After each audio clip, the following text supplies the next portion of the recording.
एक बहुत अमीर सेठ था। वह इतना अमीर था कि उनको पता नहीं था कि उनके पास कितनी संपत्ति है। वह इतने अमीर थे कि उनका हर एक छोटा मोटा काम करने के लिए कई सारे काम नौकर ही कर लिया करते थे, इसलिए उनके पास करने के लिए कोई काम नहीं था।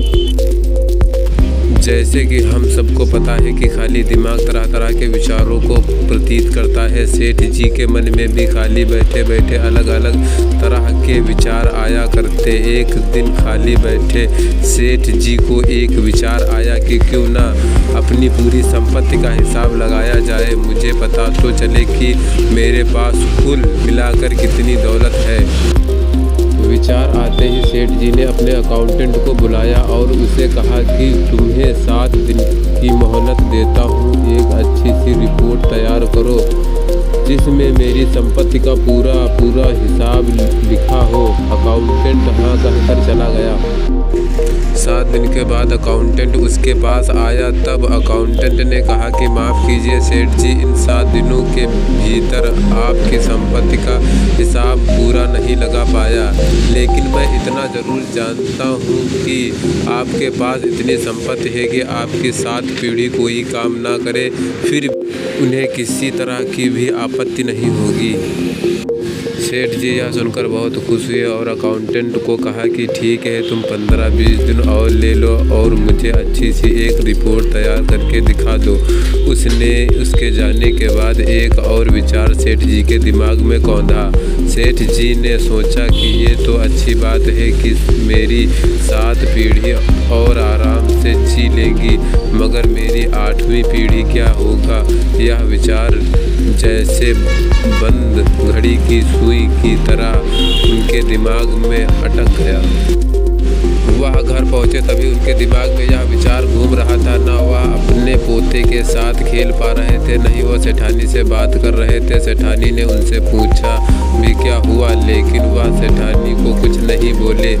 सेठ ने मन ही मन सोचा कि अगर मैं यह बात किसी को बताता हूँ सब मुझे पागल समझेंगे, सब सोचेंगे कि 7 पीढ़ी तक दौलत होने के बावजूद मुझे इतनी चिंता क्यों हो रही है।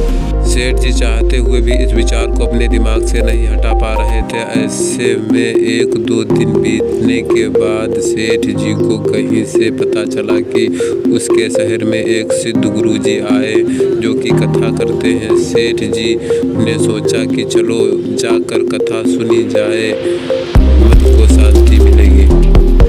सेठ जी गुरुजी के पास चले गए। उन्होंने कथा सुनी, लेकिन उनके चेहरे की चिंता देखकर गुरुजी ने जब उनसे पूछा कि तुम्हें क्या परेशानी है तो मुझे बताओ, तब सेठ जी ने उन्हें कहा कि देखिए गुरुजी, मेरे पास इतना है कि मेरे 7 पीढ़ी तो बड़े आराम से जी लेंगी, मगर मेरी आखिरी पीढ़ी का क्या होगा, बस यही चिंता मुझे खाए जा रही है।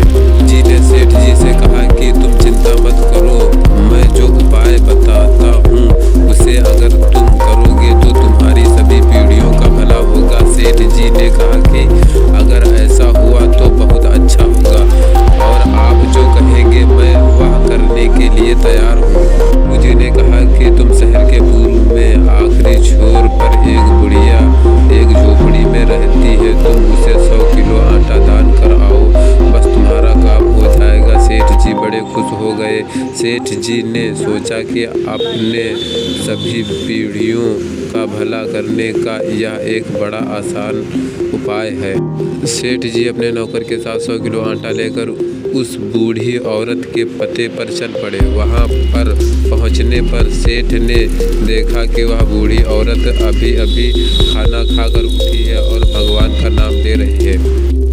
सेठ जी ने उसके पास जाकर कहा कि माँ जी, मुझे पता नहीं था कि आप यहाँ रहती हैं, वरना मैं बहुत पहले आपको ढेर सारा अनाज पहुँचा देता।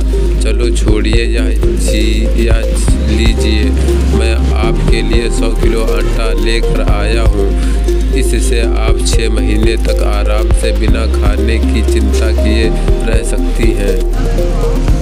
तब तभी बूढ़ी औरत ने कहा कि मैंने आज का खाना खा लिया है, अब मुझे इस आटे की कोई ज़रूरत नहीं है। तब सेठ जी ने उससे कहा कि भले ही आपने आज का खाना खा लिया है, मगर आपको आगे का भी विचार करना चाहिए। कम से कम 5 किलो आटा रख लीजिए, इससे आपको 15 दिन तक के लिए चिंता करने की ज़रूरत नहीं होगी।